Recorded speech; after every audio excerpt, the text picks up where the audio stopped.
Demetrius, welcome to the Sunseeker podcast. Everybody at home, thank you for being a part of my spiritual journey. Thank you for hosting us in your amazing studio. Pleasure. Yes. So, just bring me back to your origins, where you're from, kind of your family background. Yeah, I'm from Boston, Massachusetts. Born and raised. My mom, she was born in Haiti, moved to the U.S. very young. My father's from Alabama, Tuscaloosa to be specific. And he also moved to Boston at a very young age. Um, yeah, so I got Caribbean and Southern roots, although I've been on the East Coast most of my life. Um, yeah, I moved around a lot when I was younger. Probably by the time I hit like 10, I probably moved like 3, 4 times. So, just always being on the go has always been an essential part of my life. And now here I am in New York City. So, yeah, I'm always on the go. On the go, and you made it all the way here to New York City. That's incredible. So, did you grow up in an artistic household? I wouldn't say that necessarily. My mom, she'd probably kill me because I remember in a previous interview, I was like, yeah, I didn't have any artistic bones. And she kind of got on me. But, not formally artistic, but, there's been hints and flashes through the years of my upbringing. But for the most part, it really was just like cartoons, just drawing anime with my siblings. But I wouldn't say we really come from an art background. I really developed that on my own time. Um, yeah. So, was there a lot of music in the household? Like, what was the station in the car? I mean, if anything, we're probably more of a music household. I mean, my folks didn't make music, but there was always music playing. I think that if I could make a soundtrack of my life, it definitely would consist of jazz, early R&B. I wouldn't even say like hip hop. I mean, hip hop is definitely there, but that kind of came later in life as I kind of grew and matured and diversified my palette. But music was definitely there in the house for sure. Yeah. Yeah. So, when did you know that this was your path, that you were an artist and this is what you had to do? Uh, Great question. I think for me, art.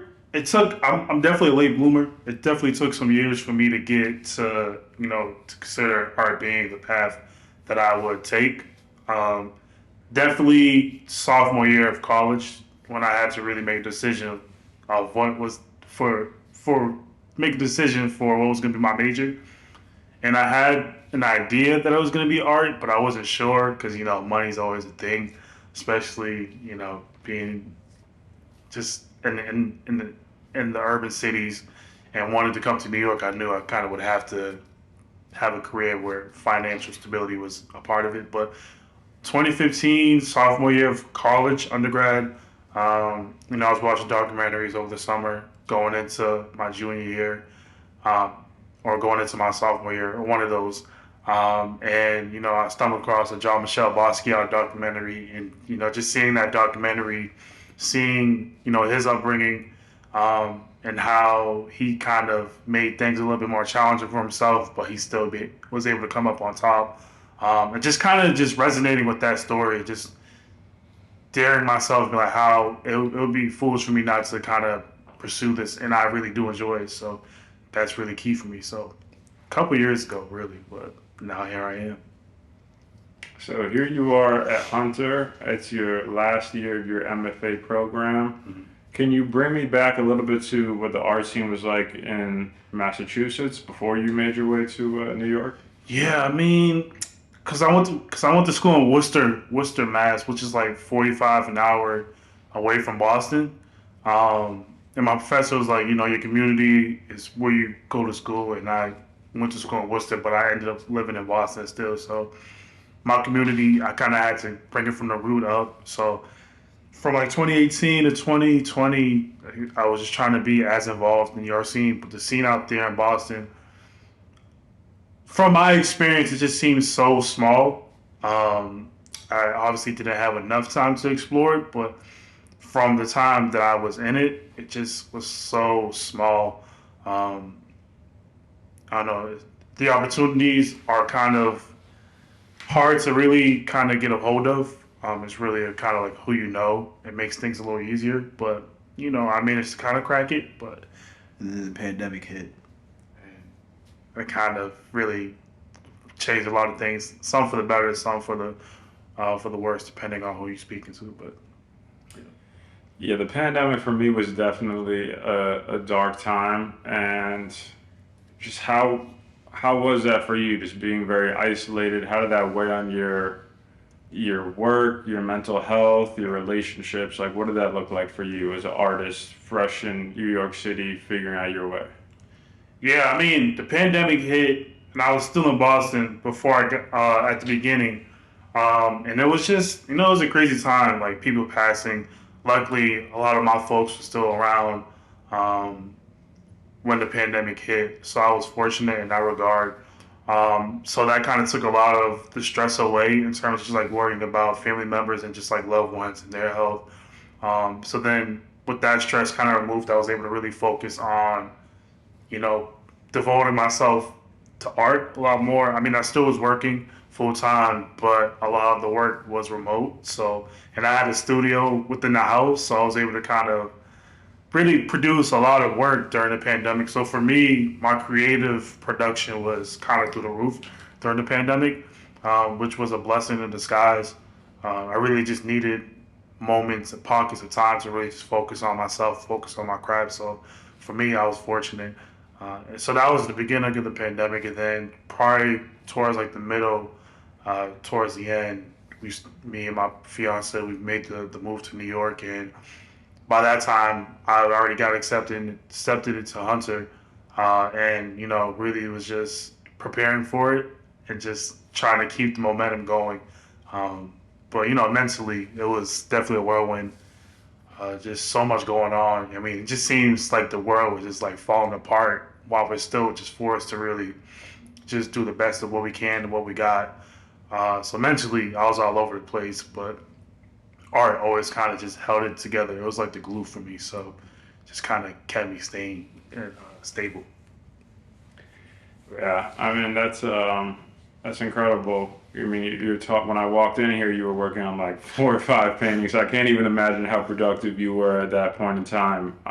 But yeah, I think that mental health in the art world like isn't maybe talked about enough. And so, what does your mental health journey look like? Do you have a therapist? Like, how do you kind of just get outside of yourself? Yeah, man.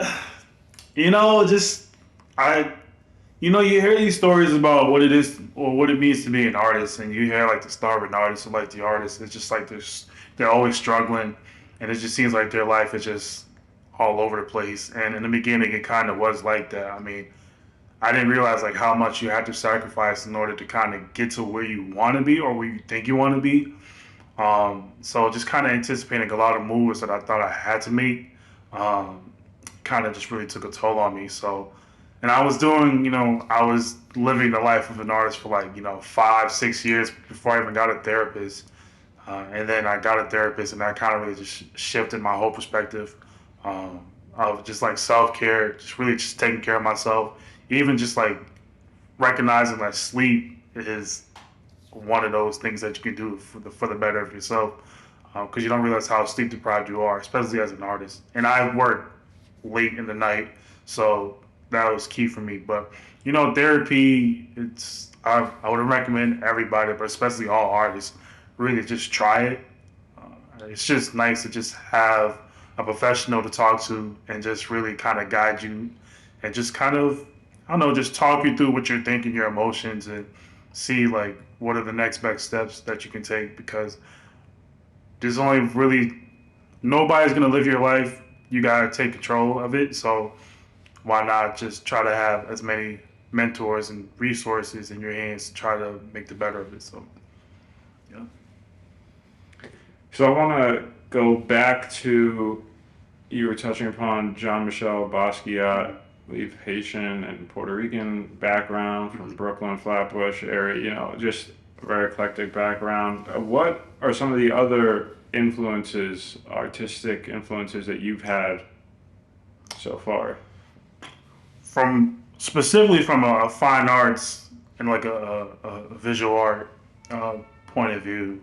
I mean, look at a lot of Mark Bradford, Rasheed Johnson, Vaughn Spann. These are artists who are very in tune with their practice and the materials that they're utilizing, and just kind of constructing these languages that are, articulated to the viewers, and just kind of seeing all that and just seeing how they're able to kind of manipulate their practice, and just deliver it to the audience. I just kind of get inspired by that. So I try to take pieces of that and try to mold it for myself and kind of put it together to my own practice. So those three, and many more, but those three just immediately come to mind when thinking. And they don't even do just painting. Like, their practice is so expansive. I mean, Mark Bradford he started out using unconventional art materials. And Vaughn Spann uses a plethora of things. Rasheed Johnson's like all over the place, but man, I love all three of their practices. So that's just like from a visual art background.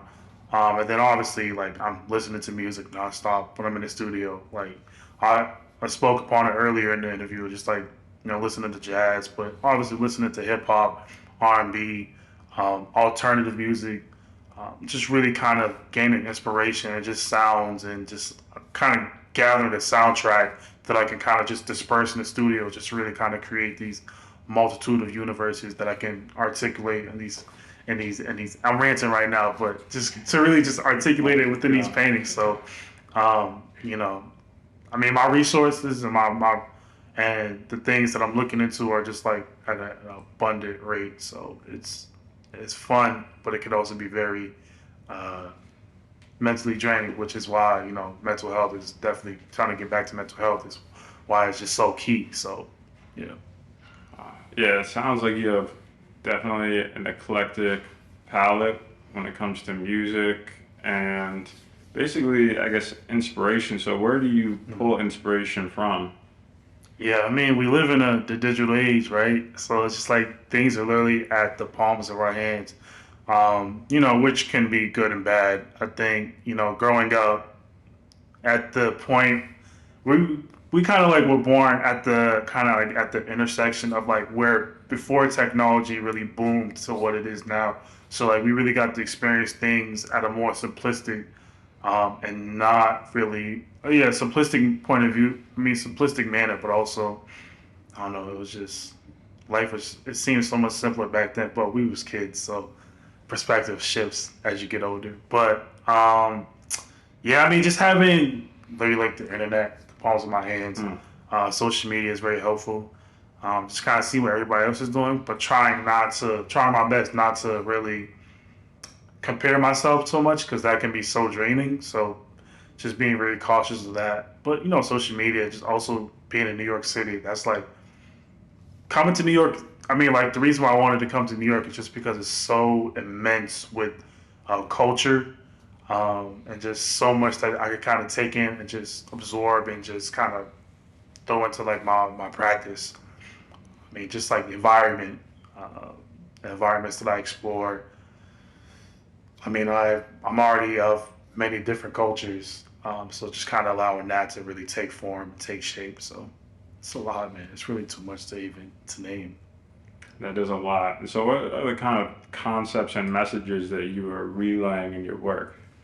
Yeah, I think for me, childhood, not even just like, the way I'm looking at childhood, it's not even through the lens of like nostalgia, but more so I'm taking these grand memories that I've had, and I'm utilizing that memory as a base and disassociating the emotion that is associated with it.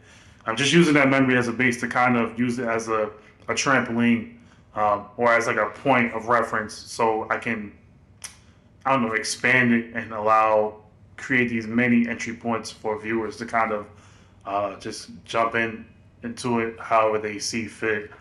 I mean, right now, specifically within the work that I'm constructing, I'm using the theme of the apocalypse.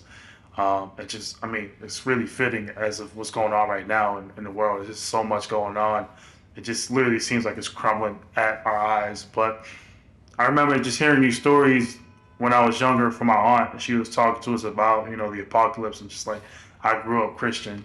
I was going to church and just hearing these stories and just being like frightened. And now 20 years later, here I am, just like kind of trying to recreate it in these paintings from a different kind of point of view that's resonant not only from, the people that literally grew up with me, but also those that may not know of me, but they can resonate with some of the subliminals or even the messaging that's going on in these paintings. And a couple words now about our sponsor, Camino. Camino is a performance meets leisure clothing brand that values style, comfort, and versatility. Whether you're working out, lounging around the house, or going out with friends, Camino has you covered. It's made in the USA with premium recycled fabrics at a really affordable price. The show that you have, Begin to End, right? If you could talk about that title and explain that to me a little bit more for the listeners, because that's really, it's striking, it's interesting to me. Yeah. I have a recent show at Harper's Gallery, Begin the End. The title, again, just thinking about the apocalypse, and I think when people think of the apocalypse, they automatically think of, the Christian book of Revelations, which is definitely a huge component of it. But just kind of like looking at the reality that we live in, war has always been a component. There's like this, just, I don't know, just need of conquest or just kind of taking over. All these components have really always been in front of us all our lives. And just, I think for me during the show, I was just trying to resonate and just kind of not be like too, not trying to be too, I wouldn't even say political, but just like not even trying to be like too heavy into like the messaging, but just trying to really just sit with what I'm experiencing, not even just from the past, but also from the present, just seeing how that can maybe mold the future. So Begin the End, literally, it's kind of like an oxymoron in terms of like the name of the title, but I don't know, it's kind of poetic, kind of fun, but it's also very fitting of what's going on right now, what we're experiencing in this, in this landscape. Definitely fitting. And so you've also done your art is shown in Rome, right? And so you have a universal audience now. So how does that feel coming from an urban background, coming from Massachusetts, and now you have a worldwide audience that is viewing your work? Yeah, man, it's it's crazy just to have global appreciation of these topics that I initially deemed as just like, it just seems so personal, but it's crazy just how I don't know how everybody just feels so connected, just kind of able to identify certain components, and I don't know, there's really like a high level of resonation with it. It's crazy. Just growing up in Boston, thinking that these experiences are just so they're just so, I don't know, it just seems like it's just there, but it's everywhere. And there's an appreciation for it. I don't know, just words can't even fathom to see how I feel about it. But I'm glad that people resonate with these paintings, and it shows you that these conversations they go beyond borders. Because what I see literally happens everywhere, just in a different form.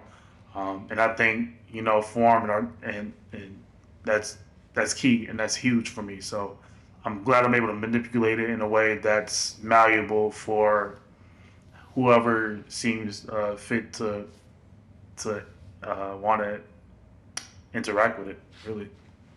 Wow.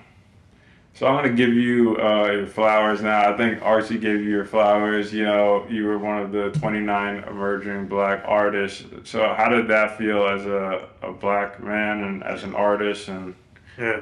what was that feeling like when you kind of it's funny that accolade? It's crazy because I feel like, I wouldn't say I felt like I was gonna say I felt like a loser, but no, I didn't say that.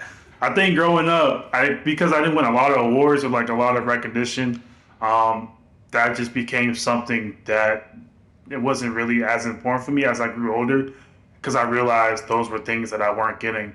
So I tried to, I don't know, bring my attention elsewhere. But just kind of getting that recognition and just getting that, that I don't know, that light shined on me, and me being able to just share it with those that are kind of experiencing my journey, literally as it's like live. I don't know, it's really just so inspirational, not only for me, but also for those that are, witnessing, my ascension, or just like witnessing me literally doing my passion and my dream, my goal. Man, it's really just, words can't even express how I feel about it. And it may seem like a small gesture, but it really, I don't know, it just brightens my day. And I'm glad I'm able to kind of share that with everybody that cares about me and my practice, or those who aren't even as well versed in what I do just yet. So it's inspirational. That's beautiful, buddy. Your wings spread and fly. It's incredible, man. It's incredible to watch. So one of your influences, Rashid Johnson, said that black art is not a monolith. What does that mean to you? I mean, sometimes some things are just as self-explanatory as what you hear. I mean, just like blackness it doesn't fit.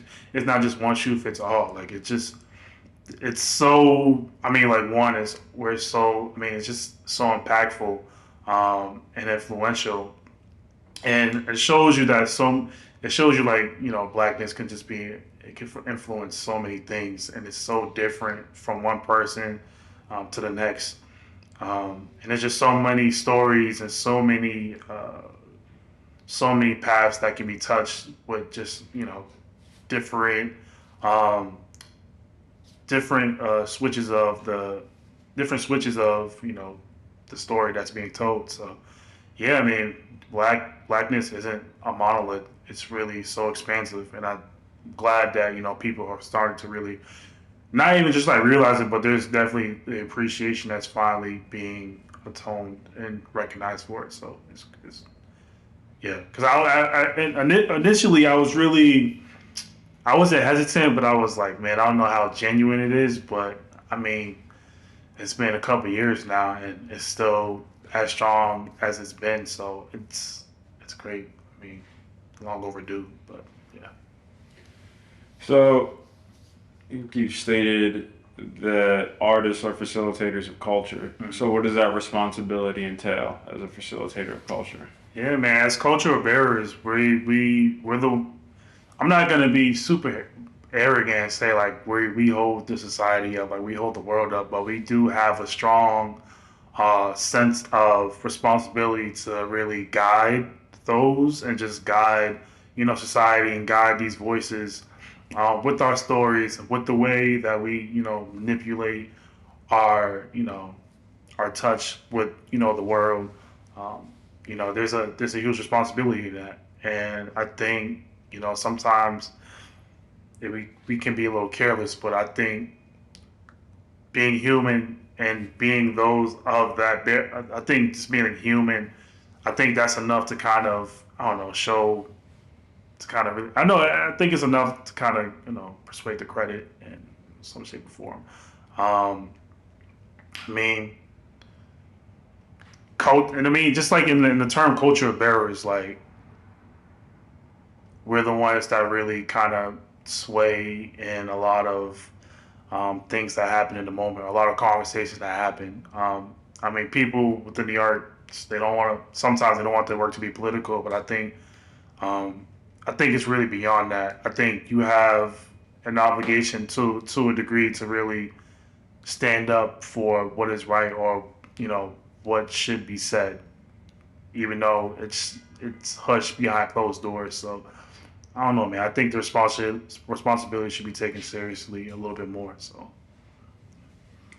And the topic of gatekeeping. yeah. How do we give young artists the keys to excel in the industry? What is your perspective so far? Having your success as a young artist, yeah. Gatekeeping is it's such a weird phenomenon. It's just like you work this hard just not to pass it on to the next generation. And I think it's it really just doesn't make sense as a concept, because you would want things to be easier going forward. But I guess that's not the case. But for me, as I've been able to kind of make my way in this world, in this art world, it's been extremely challenging. And I think if I would have had the mentorships or like the right people or the right voices in the beginning, I think I definitely could have avoided a lot more of the conflicts that I endured if I would have been given those keys or those hints. But you make do with what you have, and I think now that I'm in this position, and now that I'm able to kind of act as a mentor for the generation behind me, I definitely don't want to be. I definitely don't want to repeat history. Definitely don't want to be selfish, and definitely make their journey a little bit helpful, because it's kind of it's all really, we all help one another whether we choose to acknowledge it or not. So yeah, man, just let's not be selfish and just pass on the keys and kind of just keep this boat rocking. Definitely. And so you have a global audience now, so what can they look forward to next? What's upcoming? Should I even tell you? No. No, sir. Just still doing a couple group shows, solo exhibition coming up again. Fairs, and just, I think the most important thing for me right now is just finishing strong in the MFA program.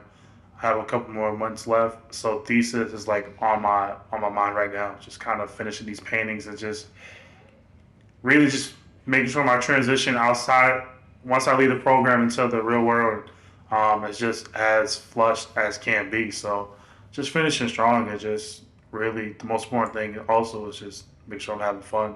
So yeah. Incredible. Well, thank you for your energy. Thank you for your presence. We will, if you could just look at the camera and just let us know all your socials where everyone can find you. Yeah, we on this one. So I'm really just on Instagram really at the moment, because I'm really locked in the studio. So follow me at Demetrius Wilson. Literally just my name. You'll find me. It'll pop up. Website coming soon, hopefully. But yeah, just Instagram at the moment. Yeah. Thank you very much, man. Appreciate y'all. That's it. Appreciate y'all. it's looking real presidential. Yeah, it's like, Yeah. Y'all say